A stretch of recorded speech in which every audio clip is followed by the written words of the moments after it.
You begin to notice something about people that many of them quietly hope remains unseen. And the moment you see it, something shifts. Conversations start to feel slightly rehearsed. Smiles arrive just a fraction too late. Compliments carry a faint tension beneath the surface. That isn't your imagination. What you're sensing is the subtle consequence of perception. Because when you start seeing beneath the surface, motives, insecurities, quiet power dynamics, you unintentionally challenge something most people protect at all costs: the image they hold about themselves. And here is the part no one really prepares you for. This kind of awareness does not make you admired.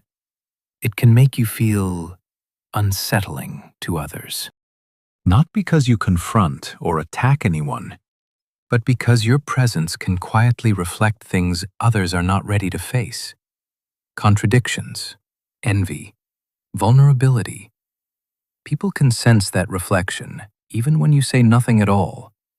And so they begin to create distance, not directly, not honestly, but in small, almost unnoticeable ways. The warmth fades just a little. Invitations become less frequent.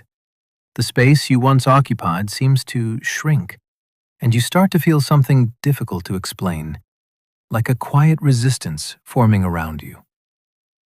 This is where confusion often appears, because you didn't betray anyone, you didn't harm anyone, and yet something changed. Yet the hostility is real. What you're witnessing is a psychological reaction Carl Jung described decades ago. When you begin to see the shadow in others, they begin to see you as the enemy.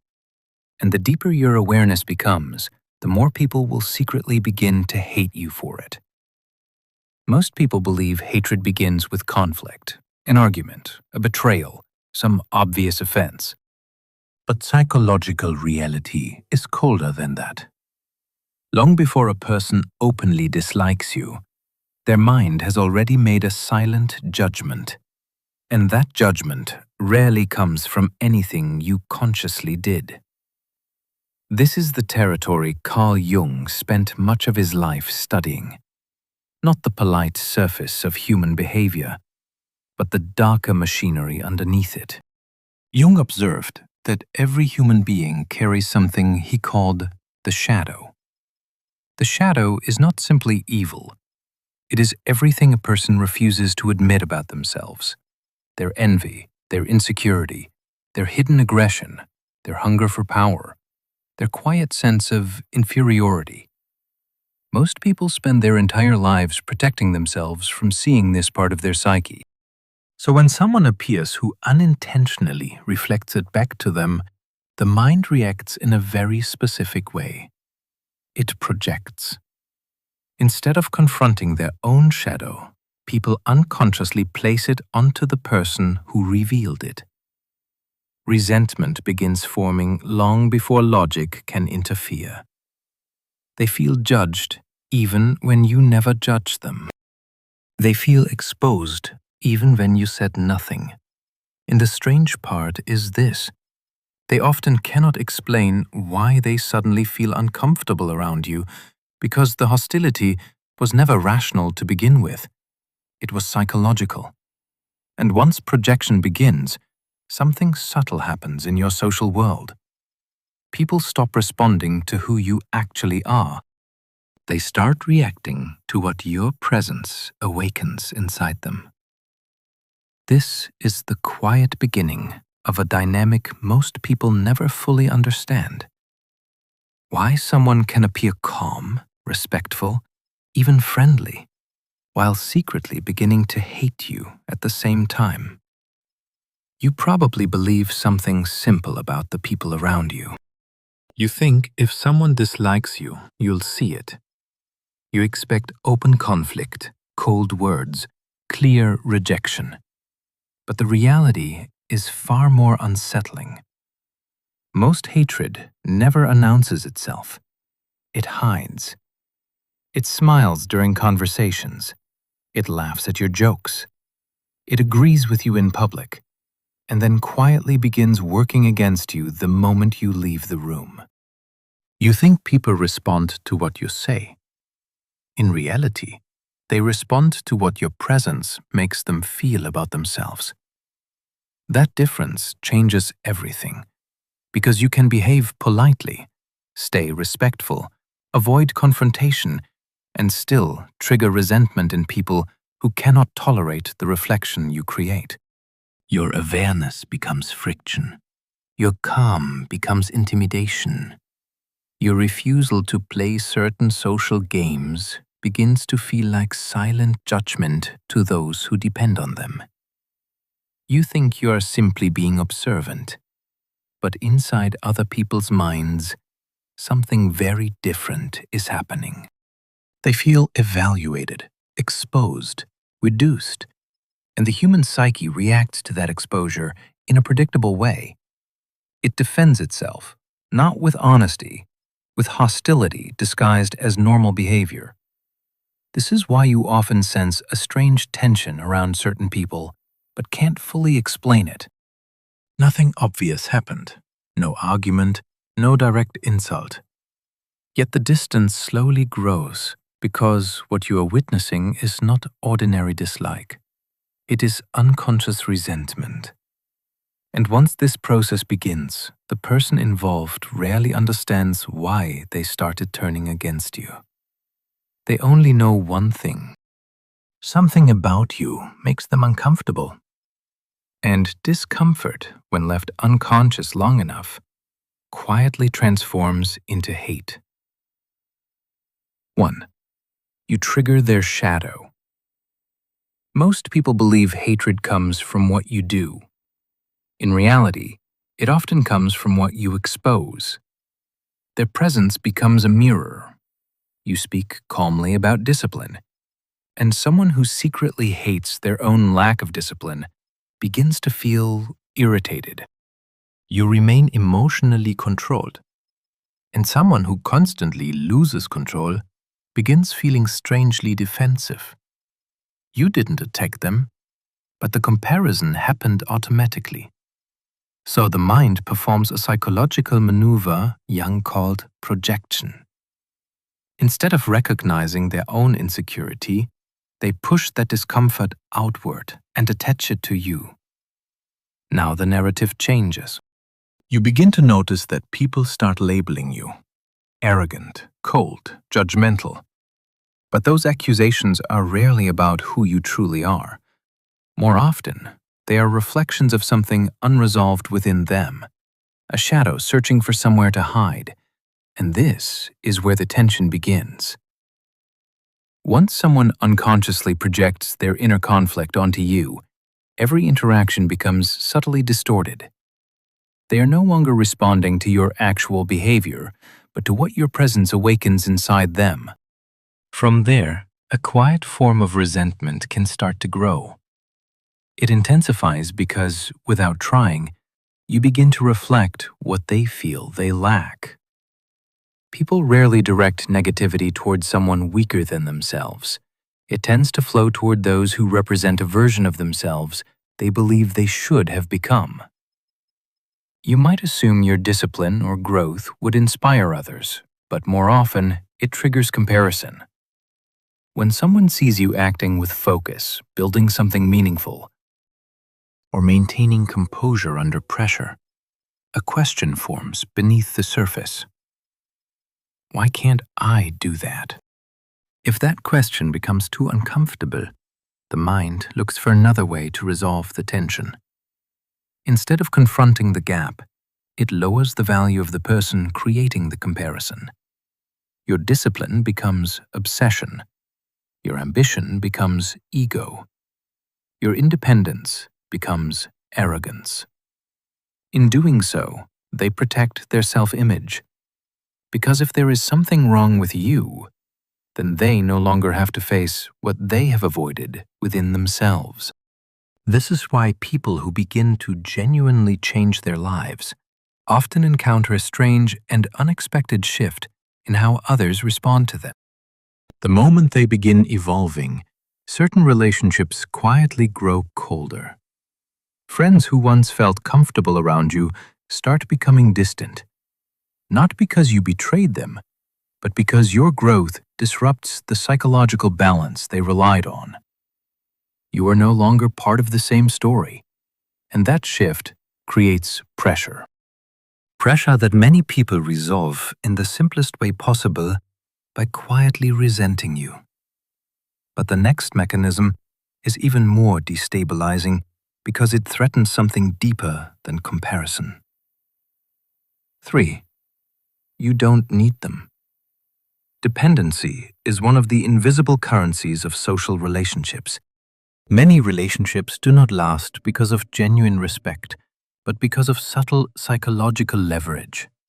One person seeks approval, another craves validation, another depends on emotional support.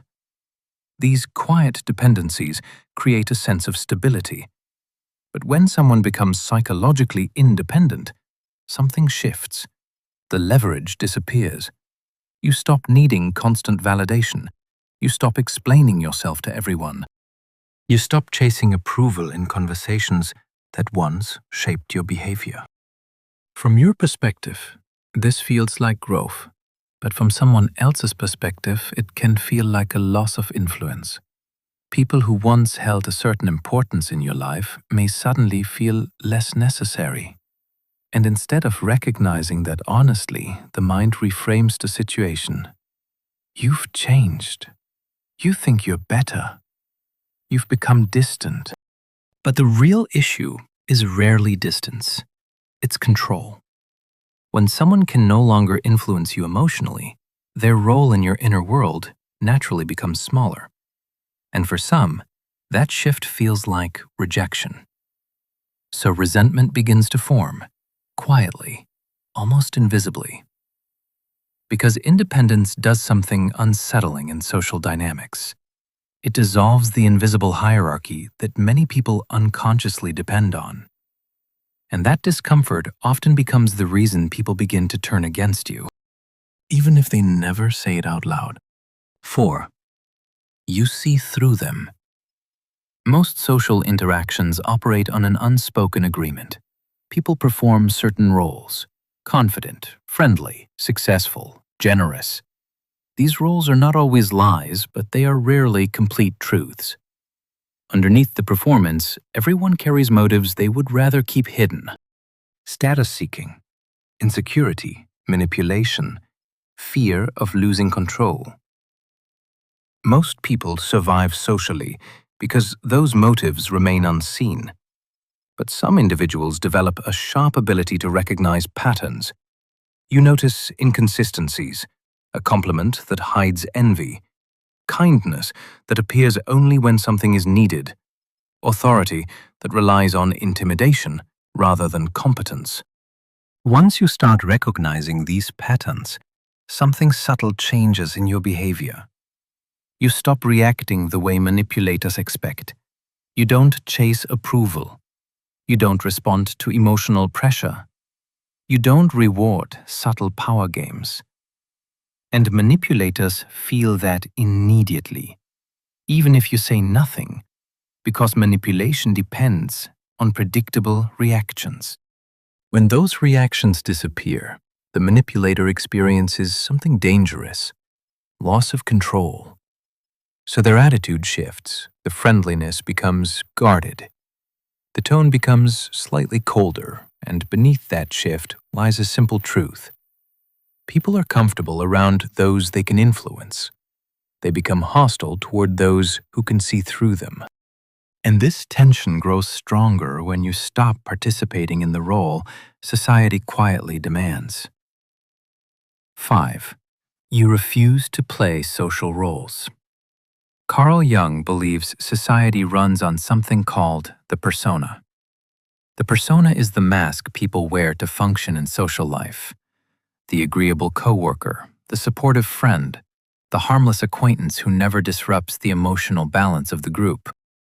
Most people rely heavily on this mask. It keeps relationships predictable, comfortable, stable. But when someone begins questioning these roles, something unsettling happens. You stop performing certain expectations. You no longer pretend to agree when you don't. You don't laugh at jokes designed to maintain group hierarchy. You refuse conversations that feel manipulative or empty. From your perspective, this feels like honesty. From the group's perspective, it feels like disruption.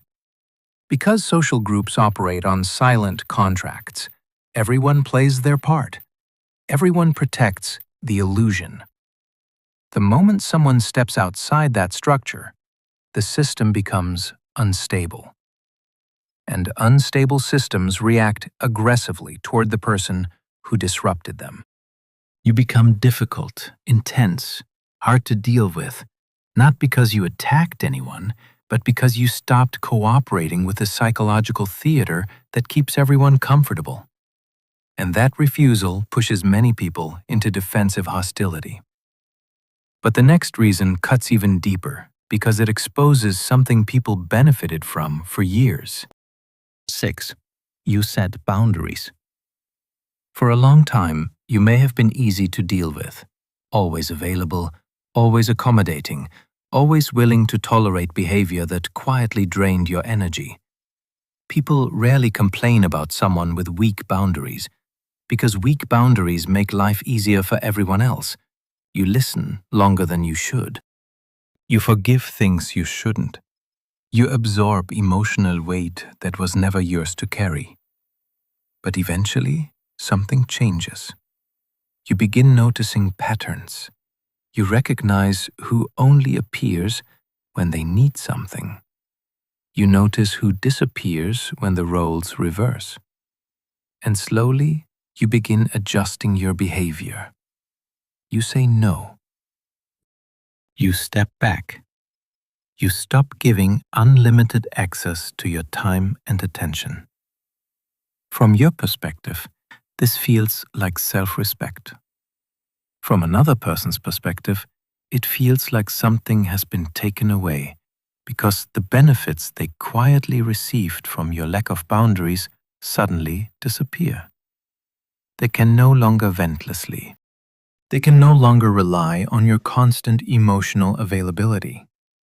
They can no longer assume your forgiveness, and people rarely respond gracefully to lost privileges. Instead, they reinterpret the situation. You've become selfish. You've changed. You're harder to deal with now. But the truth is simpler. You didn't become selfish. You simply stopped being convenient.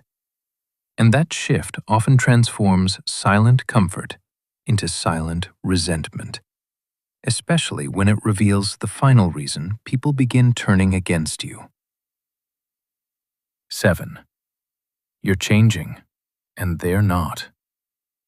Human relationships depend heavily on familiarity. People feel most at ease when everyone stays within familiar patterns. The same conversations, the same ambitions, the same emotional dynamics repeated over time. But personal growth disrupts that comfort. When someone begins to change, thinking differently, acting differently, prioritizing new things, the old pattern breaks.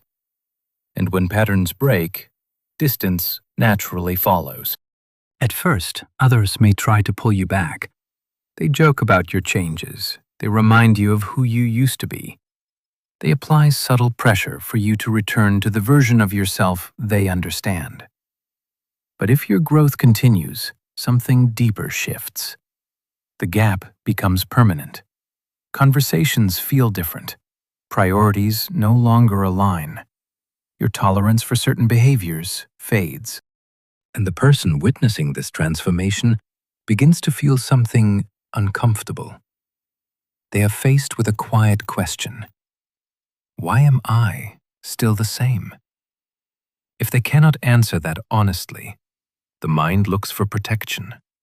And the easiest way to protect itself is to blame the person who changed. Now your growth becomes arrogance. Your distance becomes betrayal. Your self-awareness becomes judgment.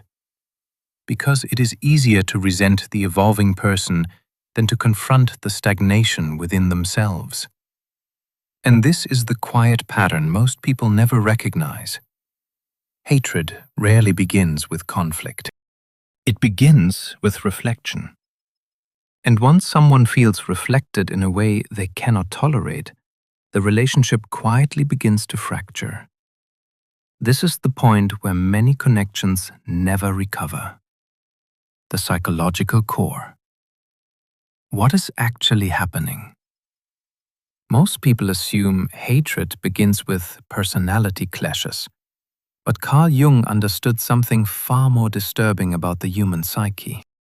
Hatred often begins inside the person who feels it, long before it has anything to do with you. The key mechanism behind this is shadow projection. Every individual constructs a personality that the world is allowed to see. Jung called this the persona, the social mask that keeps life functioning smoothly, polite, reasonable, confident, stable. But the persona is incomplete. Behind it lives the shadow, the suppressed impulses, resentments, weaknesses, and fears that threaten the image a person has built about themselves. The problem is that the shadow never disappears. It waits. And when someone appears who unintentionally reveals those hidden traits, the psyche reacts defensively. Sometimes you are not doing anything extreme. You simply speak honestly. You remain calm when others panic. You refuse to engage in manipulation or emotional games.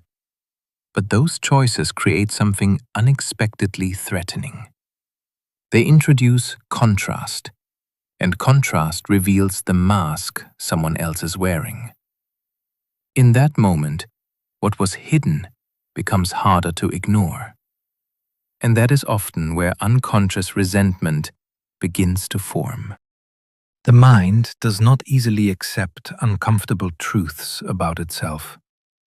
So instead of turning inward, it redirects the discomfort outward. Rather than confronting the shadow, it attaches the tension to the person who triggered it. The story quietly changes. You become cold.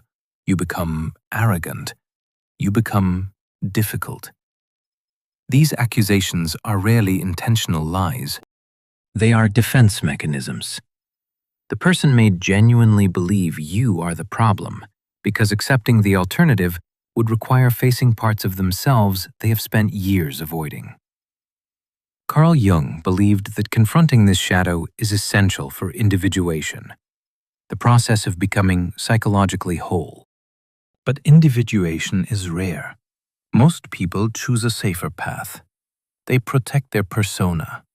They reject the reflection, and they distance themselves from anyone who threatens the stability of their self-image, which leads to a brutal but unavoidable truth.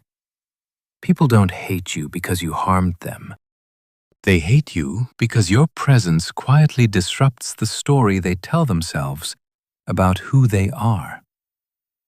And when a person is forced to choose between protecting their illusion or accepting that truth, most will choose the illusion, even if that means turning against you. Real life. Patterns you've probably already experienced. This dynamic rarely appears as open hostility. It shows up in small behavioral shifts that feel strange but difficult to explain. Take friendships, for example. At first, everything feels normal. Conversations are easy. You share ideas, ambitions, observations about life. But as you begin thinking differently, seeing through certain behaviors, refusing certain habits, the tone slowly changes. Your friends start joking about your seriousness. They laugh when you talk about discipline. They call you intense. Sometimes they dismiss your ideas before you even finish explaining them. It sounds harmless on the surface, but the energy underneath feels different. What used to feel like connection now carries subtle resistance, not confrontation, just quiet distance. The same pattern appears in workplaces. A coworker who once seemed friendly suddenly becomes passive-aggressive. They interrupt you in meetings. They subtly challenge your competence. They agree with you publicly, but undermine you when you're not there. Nothing obvious enough to confront, but enough to create tension. Then there's family. The people who once encouraged you suddenly begin questioning every decision you make. Why are you taking life so seriously? You've changed too much. You used to be more relaxed. It sounds like concern, but the message underneath is clear. They were more comfortable with the version of you that required less reflection from them. Even support begins to feel strange. Someone congratulates your progress, but the enthusiasm feels forced. Compliments are followed by subtle criticism. I'm proud of you. Just don't become arrogant. The praise comes with a warning, because your growth is being tolerated, not fully welcomed. And after enough of these experiences, a pattern begins to emerge. As your awareness deepens, you may notice that certain people begin to quietly pull away.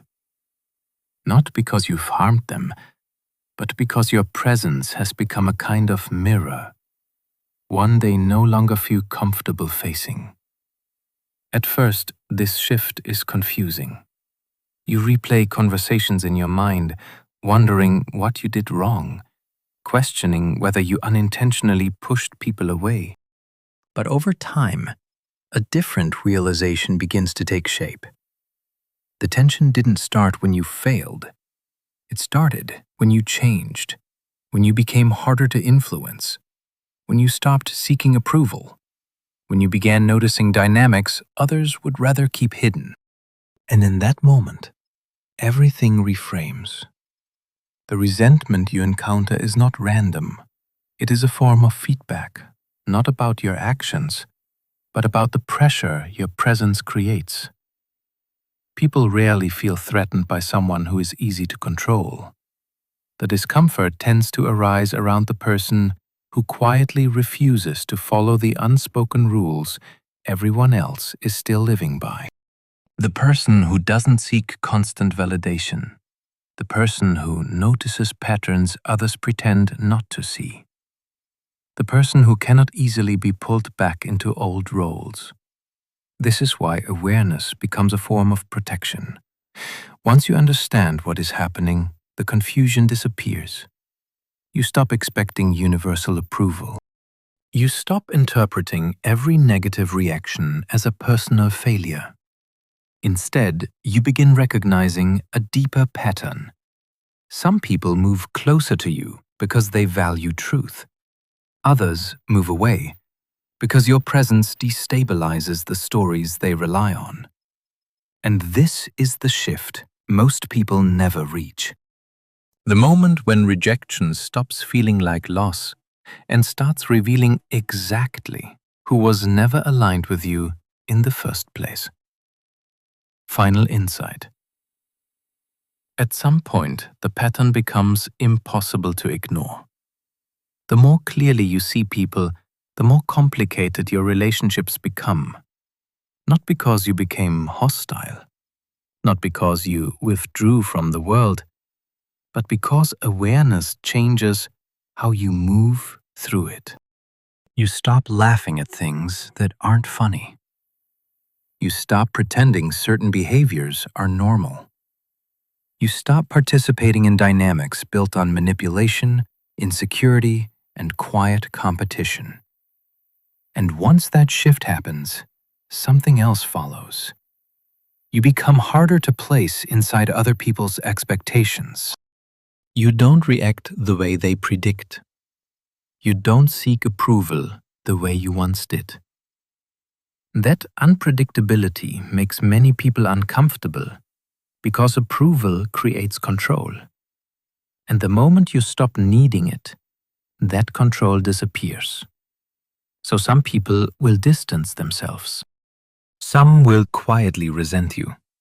Others will create explanations that make you the problem. But the truth underneath all of it is simple. When someone can no longer influence how you see yourself, their opinion loses the power it once had. Before you leave, most people will hear ideas like this and immediately push them away. Not because others are necessarily wrong, but because once you begin to recognize these patterns in real life, it becomes impossible to relate to people in the same way again. You start to notice the motives behind behavior. You begin to sense the subtle tension beneath certain relationships. And that awareness quietly changes everything. So if this resonates with something you've already been feeling, you're not imagining it. Write, "I see it now" in the comments. And if you want to explore the deeper psychological patterns behind human behavior, stay with this journey. Because the further you go into this awareness, the fewer illusions remain.